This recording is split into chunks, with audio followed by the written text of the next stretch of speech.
Video में आज बात होगी कि पाकिस्तान अमेरिका को धोखा दे रहा है और ट्रंप की नज़र बनी हुई है।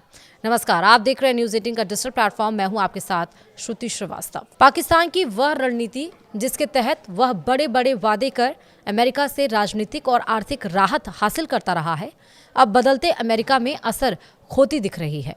यूएई स्थित मीडिया आउटलेट अल अरबिया पोस्ट की एक ताज़ा रिपोर्ट में चेतावनी दी गई है कि अमेरिका में नीतियां अब ज़्यादा लेन देन आधारित, सख्त और नेतृत्व केंद्रित हो चुकी हैं और ऐसे माहौल में पाकिस्तान का वादे ज़्यादा और अमल कम वाला मॉडल ज़्यादा दिन नहीं चल पाएगा। रिपोर्ट के मुताबिक पाकिस्तान के सेना प्रमुख फील्ड मार्शल आसिम मुनीर ने अमेरिकी राष्ट्रपति डोनाल्ड ट्रंप की गाजा से जुड़ी हाई रिस्क योजना इंटरनेशनल स्टेबलाइजेशन फोर्स में सैनिक सहयोग देने के संकेत दिए हैं। बदले में पाकिस्तान अमेरिका से आर्थिक मदद, राजनीतिक संरक्षण और घरेलू राजनीतिक दमन पर चुप्पी चाहता है। लेकिन रिपोर्ट साफ कहती है कि अगर ट्रंप को यह एहसास हुआ कि मुनीर भी अपने पूर्ववर्तियों की तरह सिर्फ आश्वासन दे रहे हैं और जमीन पर कुछ नहीं बदल रहा, तो यह सौदा बहुत जल्दी टूट सकता है। रिपोर्ट में इस संभावित समझौते को एक लेन देन आधारित फॉस्टियन डील बताया गया है, जिसमें पाकिस्तान गाजा में भूमिका के बदले अंतर्राष्ट्रीय संरक्षण चाहता है। दावा किया गया है कि इस सौदे का एक अहम पहलू अमेरिका की वह चुप्पी है जो पाकिस्तान में इमरान खान और उनकी पार्टी पीटीआई के खिलाफ चल रही सख्त कार्रवाइयों पर देखने को मिल रही है। लेकिन अब संकेत मिल रहे हैं कि आईएसएफ को लेकर पाकिस्तान कदम पीछे खींच रहा है, जबकि उससे जुड़े भू राजनीतिक फायदे पूरी तरह वसूलने की कोशिश कर रहा है।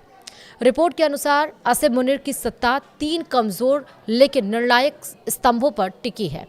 सेना और खुफिया एजेंसियों पर पूरा नियंत्रण, दूसरा इस्लामाबाद में एक कमजोर नागरिक सरकार और तीसरा इमरान खान की राजनीति को योजनाबद्ध तरीके से कुचलना। 9 मई 2023 के बाद पीटीआई पर कार्रवाई, तीनों सेनाओं पर पकड़ और फील्ड मार्शल का दर्जा मुनीर को देश का वास्तविक शासक बनाता है। लेकिन इसके साथ ही आर्थिक बदहाली, राजनीतिक दमन और रणनीतिक नाकामियों की जिम्मेदारी भी सीधे उन्हीं पर आती जा रही है। रिपोर्ट साफ कहती है कि इसलिए अब बाहरी समर्थन मुनीर के लिए विकल्प नहीं, बल्कि राजनीतिक अस्तित्व की जरूरत बन चुका है। इसी कारण वह वॉशिंगटन से 3 बड़े आश्वासन चाहता है।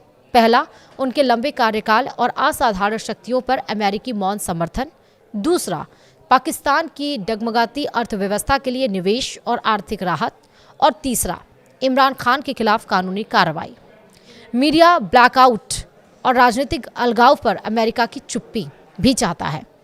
वहीं रिपोर्ट चेतावनी देती है कि अगर पाकिस्तान ने एक बार फिर टाल मटोल की नीति अपनाई तो अमेरिका के सामने 2 ही रास्ते बचेंगे, या तो कमज़ोर और सीमित आईएसएफ के साथ आगे बढ़ना या फिर पाकिस्तान पर सीधा दबाव बनाना।